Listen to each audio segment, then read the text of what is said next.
Michel Foucault's The History of Sexuality is a groundbreaking and provocative work that reshapes our understanding of sexuality, power, and social control.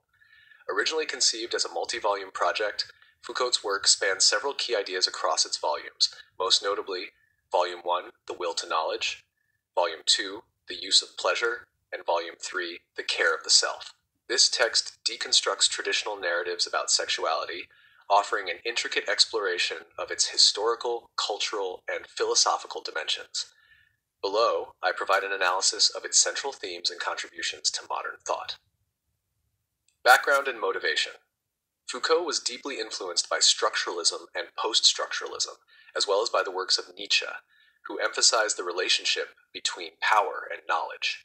Foucault sought to dismantle the repressive hypothesis, the widely held belief that Western society had repressed sexuality since the rise of bourgeois morality in the 17th century. Instead, he argued that sexuality is not a natural or essential aspect of humanity, but a construct shaped by various forms of power and knowledge throughout history. Volume 1, The Will to Knowledge. Published in 1976, The Will to Knowledge sets the foundation for Foucault's arguments. Here, he challenges the idea that the modern era marked the repression of sexuality.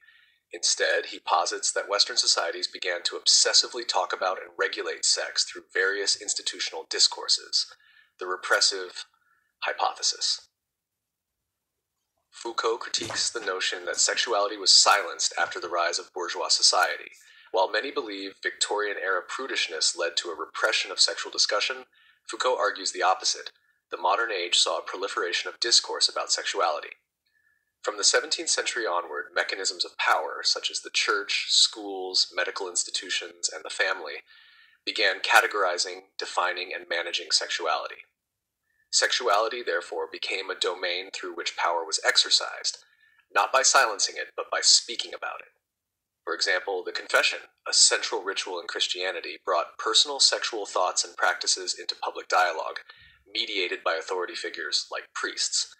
Similarly, medical professionals in the 19th century began pathologizing certain sexual behaviors, contributing to a taxonomy of sexual identities. Power and knowledge. Foucault emphasizes that power is not simply repressive, but productive.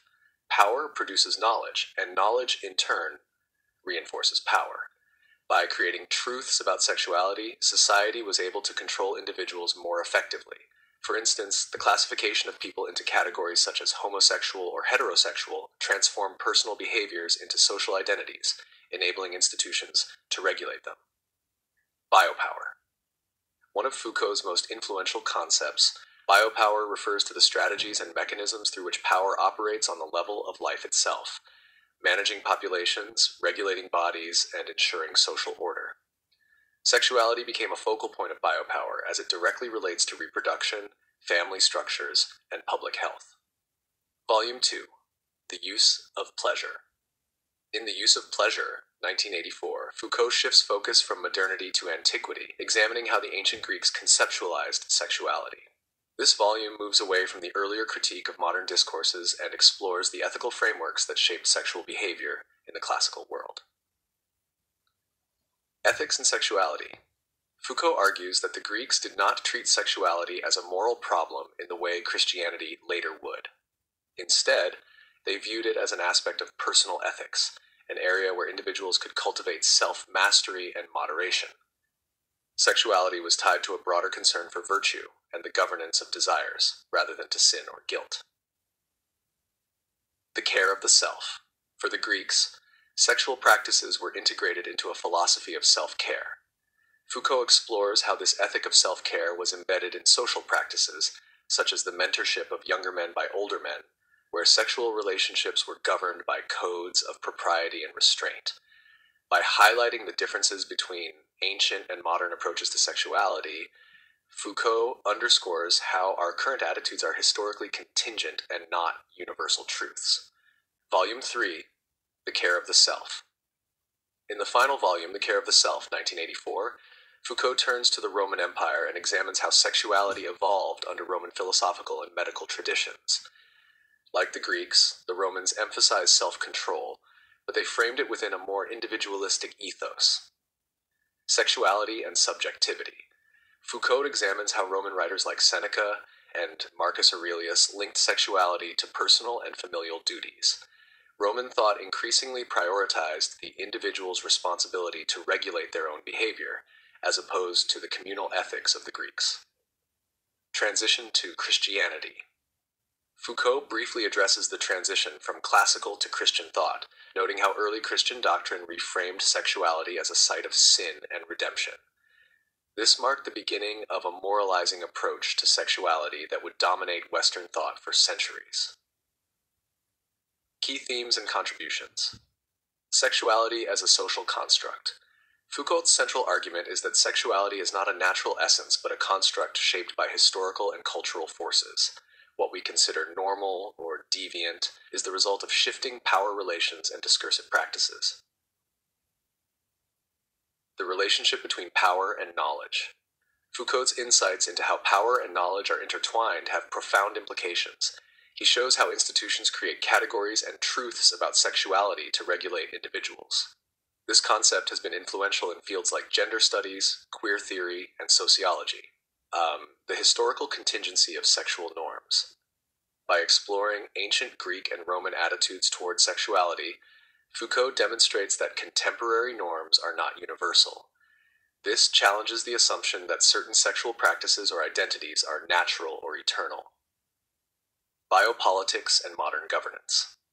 Foucault's concept of biopolitics has been widely applied to analyze how governments regulate populations through mechanisms like public health policies, surveillance, and social norms. Sexuality remains a key site where such strategies are enacted. Critiques and legacy. While the history of sexuality is celebrated as a seminal text, it has also faced criticism. Some argue that Foucault's emphasis on discourse and power neglects the material realities of sexual oppression, such as economic and structural inequalities. Others question his limited engagement with feminist perspectives, particularly the lived experiences of women.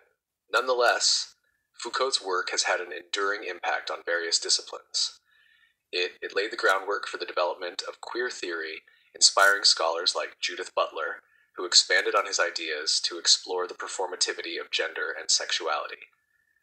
Additionally, his insights into biopower have influenced contemporary critiques of neoliberal governance and surveillance. The History of Sexuality remains a landmark work in the study of sexuality, power, and society. By challenging conventional wisdom and offering a nuanced historical perspective, Foucault redefined how we understand human sexuality.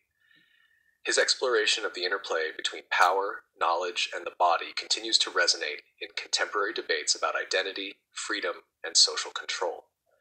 Through his meticulous analysis, Foucault invites readers to question taken-for-granted assumptions and to see sexuality as a dynamic and contested field of meaning, shaped by the forces of history and power.